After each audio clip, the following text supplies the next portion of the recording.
Wait a minute. Have you heard the strange tales of the Whistler?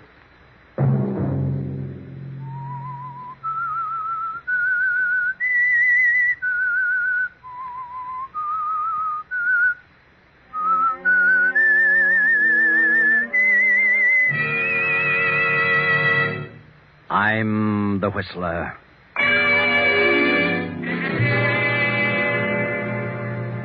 John was here in this room. I saw him and talked to him. He had a message for me. And while he was here, the room was filled with the odor of musty roses. Another Sunday night, and again CBS presents The Whistler.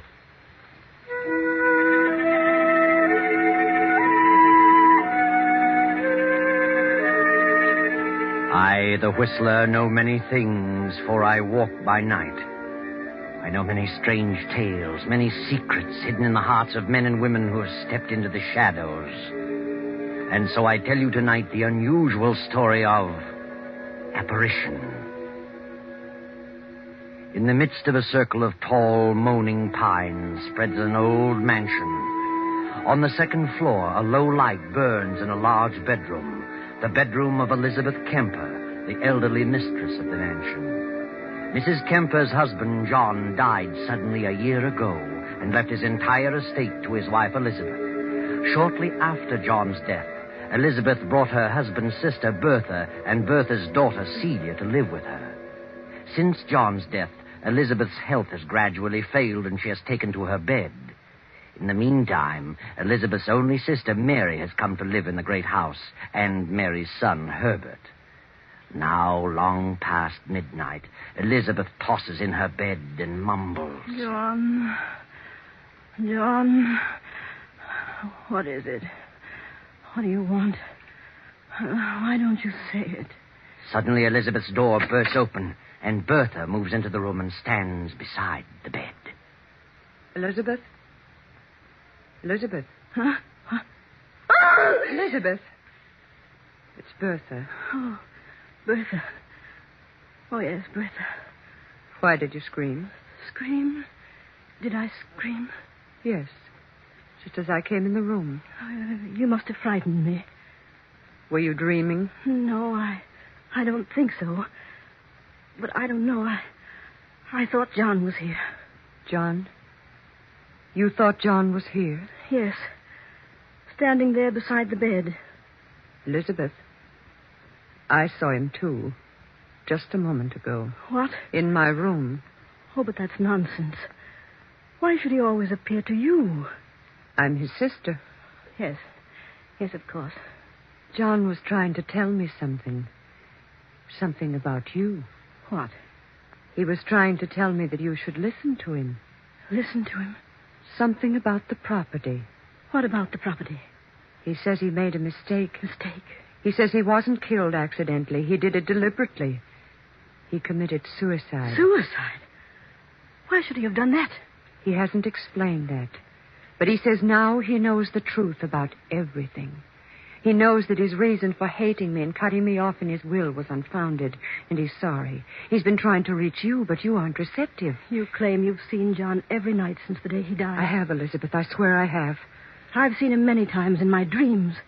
But why doesn't he tell me what he wants? Some night, Elizabeth, John will reach you in your waking moments. Then you'll believe me. But I can't understand it. He didn't like you, and he told me so. Why should he change now? Perhaps it would be best if Celia and I left you. Why should you want to leave all of a sudden? You have your own sister and her son, Herbert. You won't be alone. If I only knew what John was trying to say to me. I've told you what he's been saying to me. Mother, is anything wrong? We heard someone scream. At least I thought I did. No, nothing's wrong. Go back to bed. Elizabeth, what is it? What's what, Mary? Oh, dear me, I heard someone scream. What was it? Oh, you're all right, Elizabeth. Yes, Mary, I had a nightmare, that's all. Oh, well, I was worried. Better go back to bed, all of you. I'll be all right. Yes, come along, everybody. I'll see you in the morning. Good night.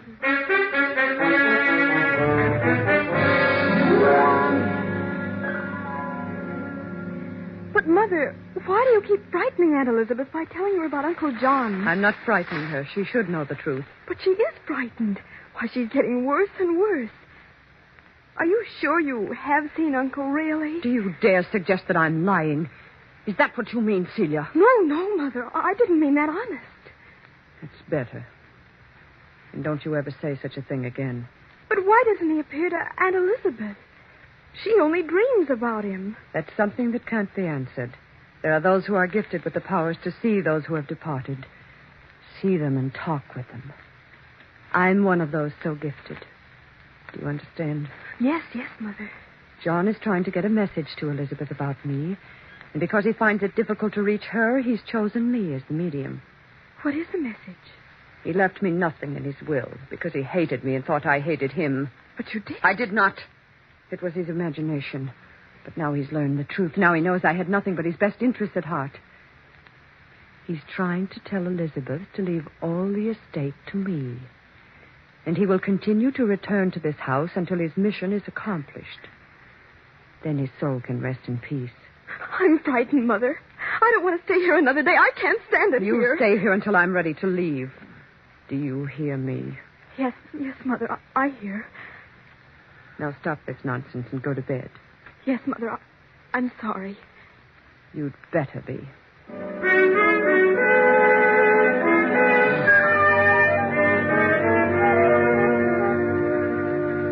In another part of the great house, Herbert is talking with his mother, Mary, Elizabeth's own sister. Oh, now, Mother, get hold of yourself.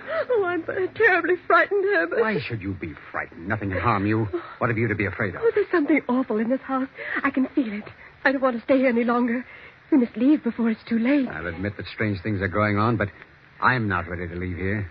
Not just yet. We don't belong here, Herbert. Elizabeth is your own sister. I don't think John wants us You here. really believe that John's spirit is walking around this place every night? Well, what else? Then why doesn't he say what he's trying to say and get it over Well, with? I can't stay here much longer. I'll lose my mind. I can imagine John's not wanting Bertha here, since he stipulated in his will that Aunt Elizabeth must never give Bertha $1 of the estate. But what's he got against you? Nothing. Oh. He didn't say that Elizabeth couldn't leave you a part of it. Well, all I want to do is to get out of this house. Well, I don't feel that way about it. Why should you walk out and leave everything to Bertha? Well, that's why John's staying around here. He doesn't want anyone here. Well, ghost or no ghost, I'm not walking out at a time like this. Then I will. I'm leaving here tomorrow. Oh, no. No, you're not leaving. We're both staying until Aunt Elizabeth makes her will. You're staying here whether you like it or not. You hear? Yes, Herbert. But nothing good will come of it. I'm convinced of that. No? Well, we'll see about that. Good night, Mother.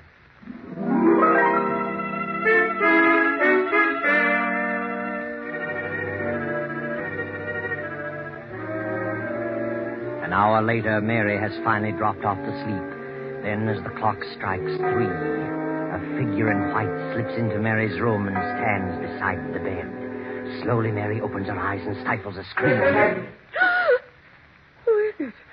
What do you want? I want to talk to you, Mary. Bertha. I have a message for you. A message? Yes. John is here, standing beside me. I don't see anyone. He is here. What is the message? John says that Elizabeth is planning to leave the estate to you. But he's learned the truth. He knows that his dislike for me was unfounded. He wants the estate left to me because it's rightfully mine. And he'll never be able to rest in peace until that is accomplished. Oh, I don't want it. I don't want any part of the Then estate. if you want to escape this torment, you must convince your sister that John made a mistake. If you accept any part of it, John will never let you rest. Do you understand? Yes, I understand. Very well, we'll leave you now. Good night.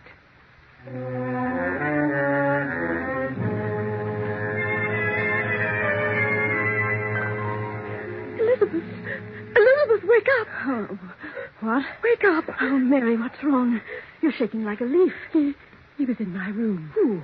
John, he was in my room. Mary, what are you saying? He had a message. He said you were planning to leave the estate to me, according to his will. But he made a mistake about Bertha. He wants you to leave it to her, so he can rest in peace. Mary, are you out of your mind? No, you must believe me. I don't want any part of the estate. Oh, please promise me. Leave it to Bertha and have done with it. I refuse to accept it. Get control of yourself, Mary. I'm leaving here in the morning. I'm frightened. And if you had any sense, you'd leave too. If you stay here, you'll go mad. Very well, Mary. If that's what you call gratitude, you can go. Oh, I'm sorry, Elizabeth, but I won't remain another night. Are you sure you saw John? No. No, but he was there in my room. Did you talk with him? No, that is, Then how do you know he was there? Well, Bertha told me he was there. Bertha, was she there too? Oh, yes, she told me what he wanted. He said he couldn't reach you. Oh, why should John appear to everyone but me? Oh, I don't know, but I know he was there. I could sense it. I tell you, there was someone in the room with Bertha. It must have been John. Oh, let Bertha have the estate or something terrible will happen to all this. Oh, please, Elizabeth. Go to bed, Mary. We'll talk about it tomorrow. Yes, Elizabeth.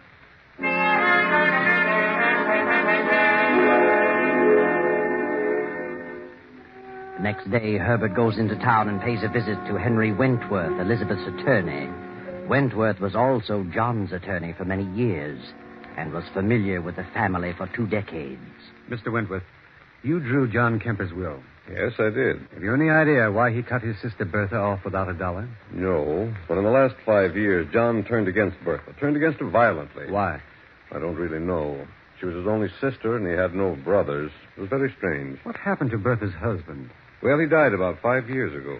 Committed suicide. He worked for John at one time. Then John set him up in a business of his own. Thought he went to the wall in the crash at 29 and lost every penny. Just couldn't take it, so he killed himself. He left nothing? Nothing but an insurance policy to his wife, Bertha. Didn't amount to much. $5,000, I think. Were John and Bertha's husband on good terms? Apparently the best of friends. How did Bertha's husband die? Took poison. Overdose of sleeping tablets. Oh, I see. But from the day Bertha's husband died, John, her brother, seemed to turn against Bertha and shortly changed his will, cutting Bertha off. I was the only one who knew about it until the will was read. Have you any idea why he changed the will? No, none whatever. It was none of my business. Yes. Well, thank you, Mr. Wentworth. I appreciate your telling me this. Good day.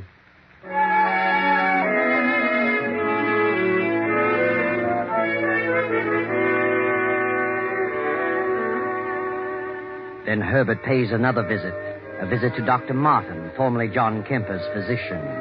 Dr. Martin is at first reluctant to talk, but finally answers a few questions. Doctor, you were John Kemper's physician for many years? Yes, that's right. Uh-huh. Was there anything wrong with him? You mean, was he unbalanced? No. Did he have any severe ailments? Well, no. No, the last year or so he seemed to change considerably, though. Became a bit morose. Anything wrong with his heart? Well, yes and no. Yes and no? Well, he began to suffer from severe headaches. Took to using a lot of aspirin. Of course, too much of anything's bad. He was killed in a car wreck. Yes, he'd been to the city and was driving back home late at night. Drove off into the ditch. Did you attend him? I saw the body shortly after the wreck. He'd been dead about an hour, badly smashed up. Was it his heart? Oh, could have been, but I think he went to sleep at the wheel. Was there an autopsy? No, it was obvious how he died. His skull had been crushed in. Mm-hmm. Who had he visited in the city on business? Oh, I don't know. I never thought about it. Where is John Kemper buried? In the family vault at the edge of his own estate. Didn't you know that? Huh? Oh, yes. Yes. I'd forgotten. Well, good day, Doctor. And thanks for the information.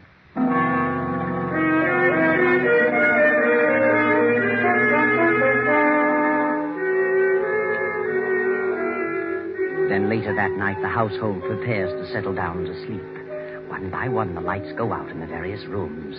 Now only that in Elizabeth's room remains. Will there be anything else, ma'am? No, Higgins. That'll be all.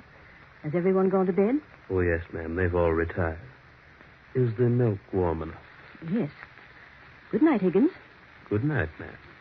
I hope you rest well tonight. Thank you, Higgins. The moon bathes the estate in its eerie glow. The big clock strikes off the hour. Then, in the distance, there is the howl of a dog. A mournful howl of impending doom. John's dog crying in its loneliness. Across the lawn from the family vault walks a haggard figure in the moonlight. A figure with long white hair walking toward the house. Then a few moments later, the weird figure appears in Mary's room, stands in the shadows, and points at Mary. What do you want? Who are you? I am John. John? Oh, good heavens. I've come back to talk to you. You must hear me. I hear you. I made a great mistake in life. I hated my sister, but I know all things now. Bertha's a good woman. I'm doomed to walk this place without rest until I've made amends. Do you understand? Yes. Yes, I understand. If Elizabeth refuses to listen to my pleas and leaves this estate to you, you will never rest a moment under this roof. For I can never leave. It rightfully belongs to Bertha, and to her it must go. No, I don't want it. I don't want any part of it. I won't stay here. I promise. Just let me alone. I will. If you and your son leave here at once. We will. We will. Where are you? John? Are you here? John? Mary gasps and suddenly falls back on her pillow. Poor Mary has fainted dead away. From the darkened stairway, the great clock chimes out the hour, 3 o'clock. Elizabeth, eyes closed but still awake, senses a presence and slowly opens her eyes. Standing close beside her is the white-haired figure, its face hidden in the shadows. No, Elizabeth. Don't turn on the light. Who is it? You wouldn't want to see me. I've been out there too long. John! John! At last I've reached through to you. Oh, I must be dreaming again. No, not this time. Why are you whispering, John? I'm not whispering, Elizabeth. Can't you hear me? Yes. Yes, I can hear you. What is that odor? Odor? Yes, a strange odor. Like the smell of flowers. A musty odor of roses. Why, I've just come from the vault, Elizabeth. John, what is it? What do you want? You're going to make your will tomorrow. Yes. Only you can right the wrong I've done. Wrong? My father left this estate to me with the understanding that I should leave it to Bertha. Yes, I know. I suspected her of wrongdoing and cut her off, and instructed you to do so. Yes. But now I know that I was wrong. You must leave the estate to her. You must right my wrongs so that I can go on to my rest. Yes, John. If you fail to do this, I shall be doomed to walk this place throughout eternity. And all those who come here shall not know a moment's peace. Yes, I understand, John. If you fail me, you too shall suffer my torment with me forever. Yes, I'll do it. I'll do as you say, only... John... Your heart, Elizabeth? Yes, You haven't much time, Elizabeth. You'll be joining me soon. I know. John, where are you? I promise, John. I promise. Elizabeth clutches at her heart, gasping for breath. A few moments pass, and she revives sufficiently to reach for the stimulant on the nightstand. She pours a dose, and as she swallows it, she glances out the window over the moonlit grounds.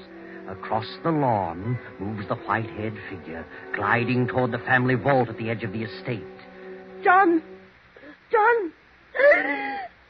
Elizabeth drops the glass and falls to the floor. A few seconds later, Bertha hurries into the room. Elizabeth. Mary. Herbert. What happened, Mother? Hurry. Good heavens. Is she all right? Elizabeth. Oh. She's dead. Who screamed? Must have been Elizabeth. Had another attack. Why, she's still breathing. Put her on the bed. Well, there's her medicine. I'll get another glass. You stay here, Mary. I'll get the glass from the bathroom. What do you suppose happened to her? Maybe it was... Was what? I don't know. What's wrong with you, Mother? You're white as a sheet. Oh, am I? What are you trying to say? I saw it, too. Saw what? What did you see? Well, I saw him. John. He was in my room a while ago. I talked to him. You talked to him? Yes, and He talked to me. I heard him and I saw him. What did he say? Stop whimpering and tell us. He said... Mother, stop it. Oh, I won't stay. I won't. Come back here. Grab her, Celia. Elizabeth's coming, too. Aunt Elizabeth. Aunt Elizabeth. Oh, Herbert, You're all right now. Just take it easy. Yes, I'm all right. What's wrong with Mary? She says she saw John and talked to him. What? I think she's imagining things. No. She isn't imagining things. I know. I saw him, too. He was here. He talked to me. Oh, now, look, Aunt Elizabeth. The whole thing is... No. He was here. It was no dream. I saw him walk through the garden toward the vault. When? It can't be very long ago. There was a strange, sickly odor in the room all the while he was here. It smelled like musty roses. Oh, be quiet, Mother. Now maybe you believe what I've been telling you. What did he say? It was about his will and my will. And he talked about Bertha. About me? Yes. He said he was wrong about you. Wants to make things right through me. He knew I intended to make my will tomorrow. And he told me just what to do. Yes, that's what he said to me, too. You? Yes. Why, this is the strangest thing I've ever encountered. Why should he talk to you? Well, he did, I tell you. And Elizabeth must do what he wants.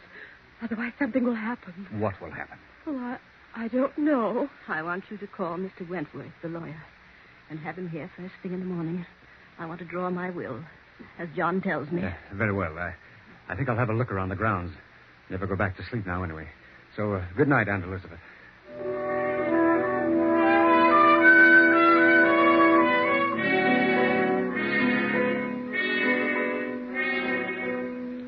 Herbert wanders about the grounds for a while and finally goes to Higgins, the butler, and after some persuasion obtains the keys to the family vault.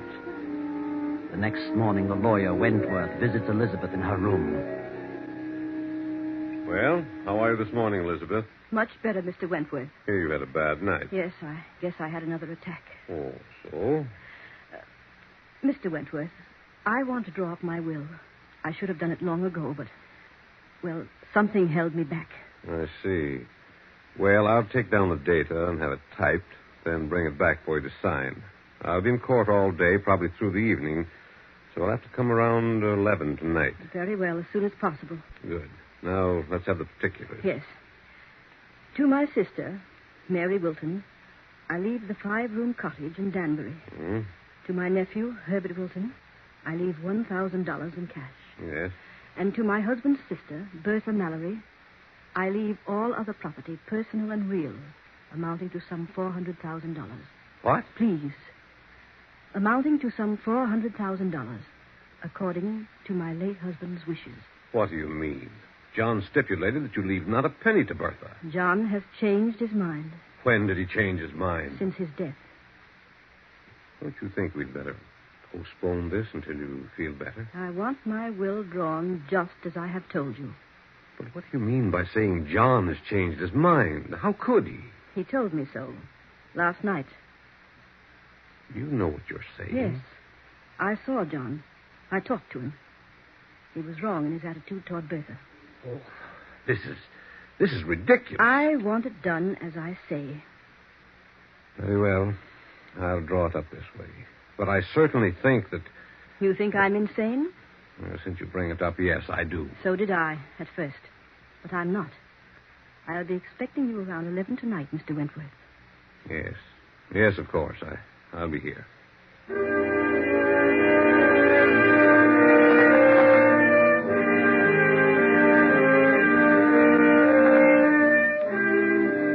Now it is shortly after 11 the same night.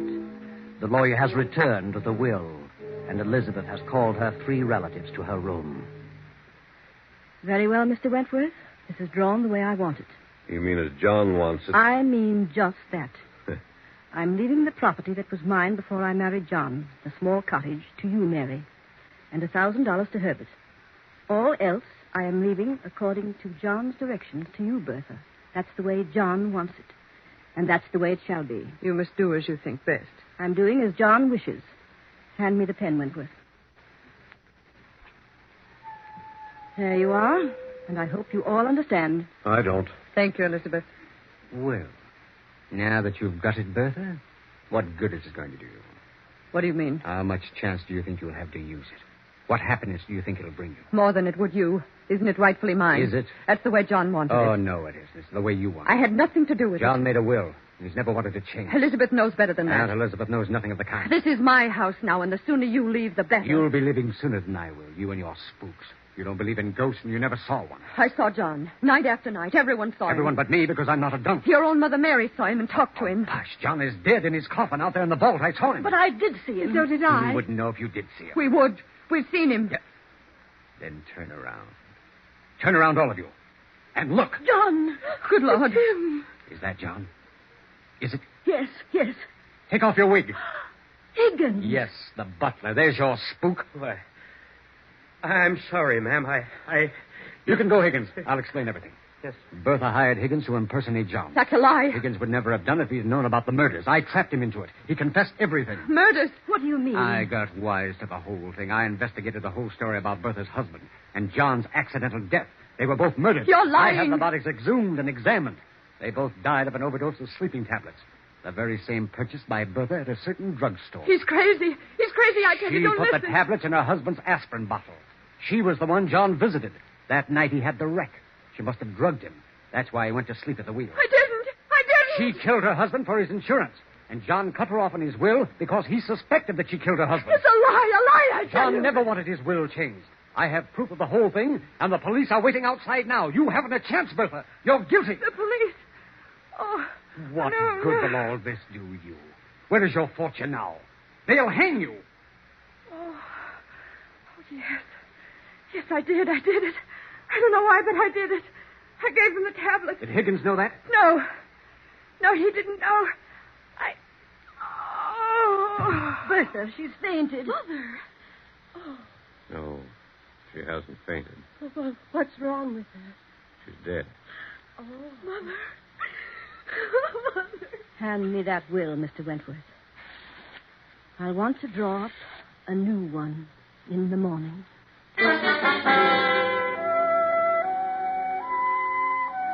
Well, there you are. That's the story.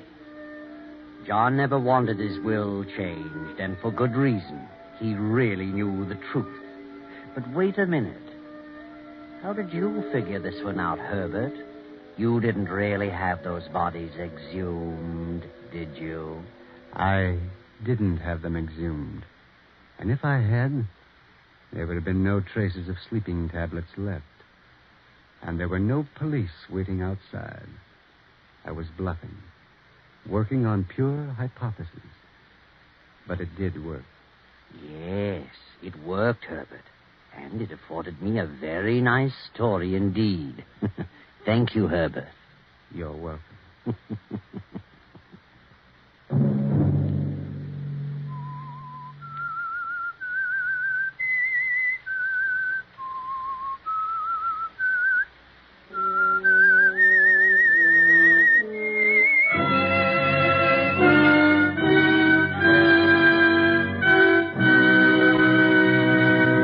CBS has presented The Whistler.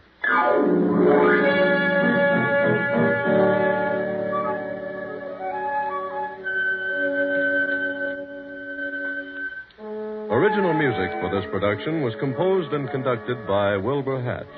The Whistler is written and directed by J. Donald Wilson and originates from Columbia Square in Hollywood.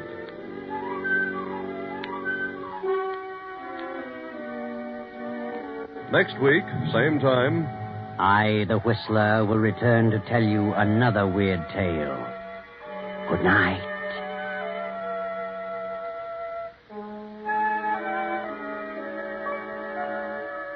this is the Columbia Broadcasting System.